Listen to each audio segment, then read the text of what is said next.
Shalom Bapak Ibu, puji Tuhan, selamat pagi. Pada pagi hari ini saya ingin mengajak Bapak Ibu untuk bersama-sama merenungkan kebenaran firman Tuhan. Dan saya beri tema yaitu cara menyelesaikan sebuah konflik secara Alkitabiah. Mari kita akan membaca di dalam surat Filemon Bapak Ibu.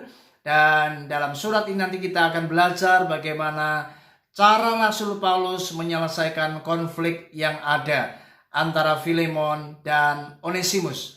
Mari kita lihat di ayat yang ke-8 dan yang ke-9 terlebih dahulu.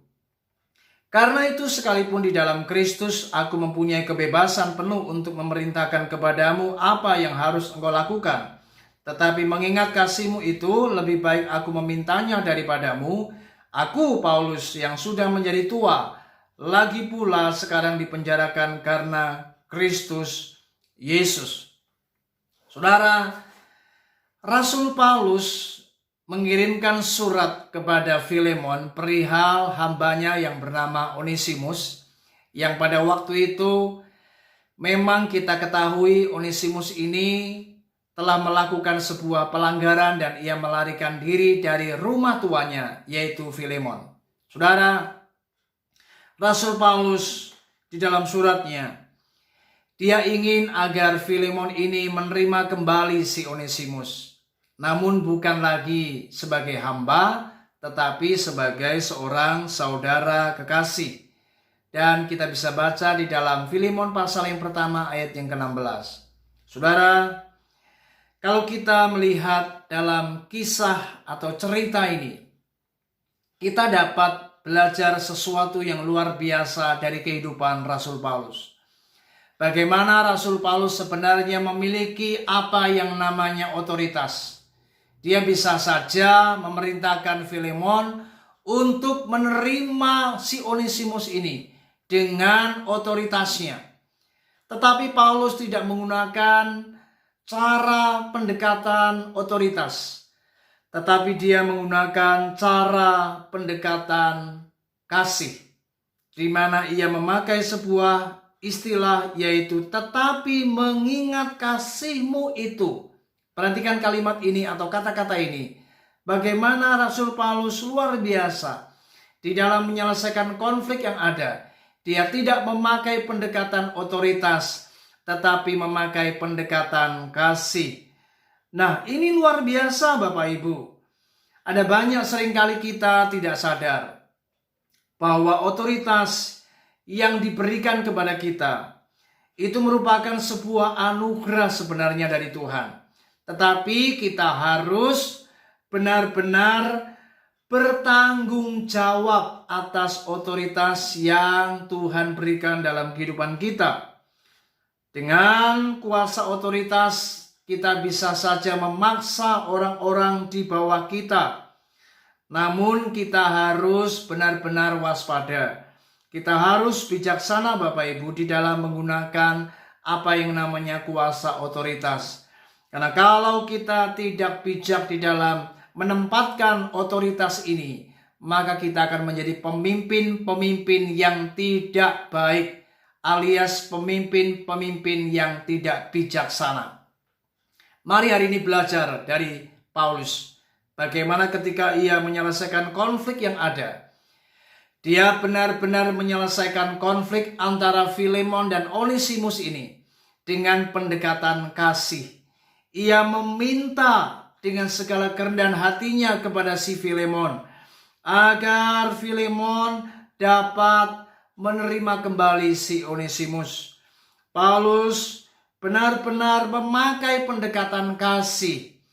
Ia memohon dengan kasih Kristus agar si Filemon ini dapat membuka hatinya untuk menyambut si Onesimus yang telah berbuat kesalahan. Dan memang Paulus telah benar-benar mendapati si Onesimus ini bertobat. Saudara, berapa banyak di dalam pelayanan, di dalam keluarga, di dalam organisasi, seringkali kita memakai otoritas, kita memakai kuasa otoritas untuk menyelesaikan masalah, tetapi tidak dengan pendekatan kasih. Sehingga yang terjadi kita berlaku sewenang-wenang dengan otoritas kita, sehingga kita tidak bijaksana di dalam menyelesaikan konflik. Sehingga akhirnya kita seolah-olah menjadi pribadi yang memaksakan kehendak kita. Dan kita pun juga bisa saja, saya katakan, dipengaruhi. Sehingga lewat otoritas kita melakukan hal-hal yang sebenarnya tidak perlu atau tidak seharusnya kita lakukan. Konflik-konflik yang ada di gereja. Mengapa gereja bisa pecah? Mengapa keluarga juga bisa akhirnya menjadi runtuh, bercerai dan sebagainya? Karena seringkali kita tidak menggunakan pendekatan apa yang namanya kasih. Kita lebih memilih memakai pendekatan secara otoritas. Kita sewenang-wenang di dalam menyelesaikan masalah. Kita tidak berpikir bijaksana.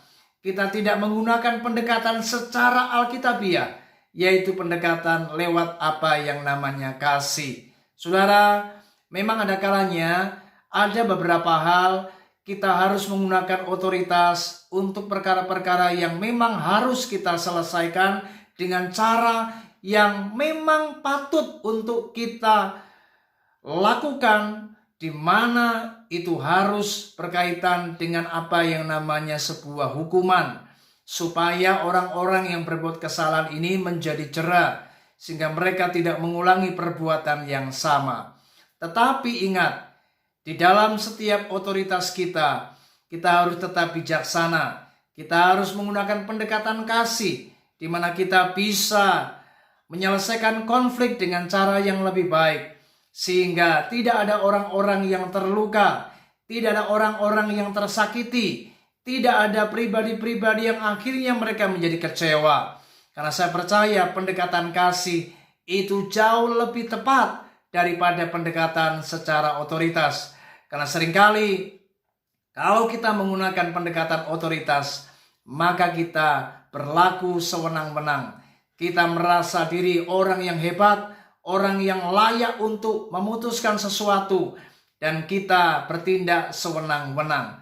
Tetapi jika kita mau belajar dari apa yang firman Tuhan baca pada pagi hari ini, kita lihat bagaimana Rasul Paulus, seorang hamba yang luar biasa, dia menyelesaikan konflik ini dengan cara yang lebih baik, yaitu dengan pendekatan kasih. Saya percaya ketika kita menggunakan pendekatan kasih, maka anak-anak kita pun juga akan merasa dihargai, merasa dikasihi.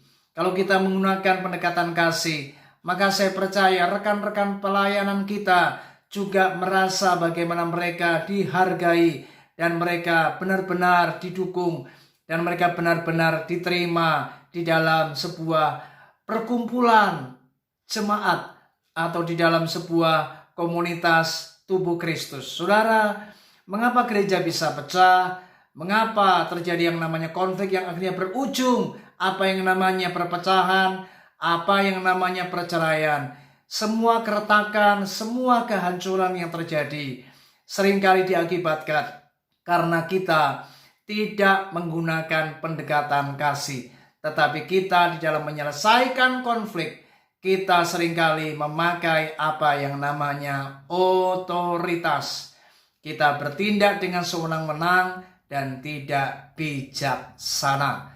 Puji Tuhan, kiranya renungan pada pagi hari ini mengajarkan banyak hal yang penting yang harus untuk kita terus waspadai, supaya kita di dalam segala sesuatu kita harus berpikir dengan bijaksana agar kita dapat menjadi berkat dan nama Tuhan dipermuliakan di dalam kita menyelesaikan setiap permasalahan atau konflik yang ada. Tuhan Yesus memberkati kita. Shalom.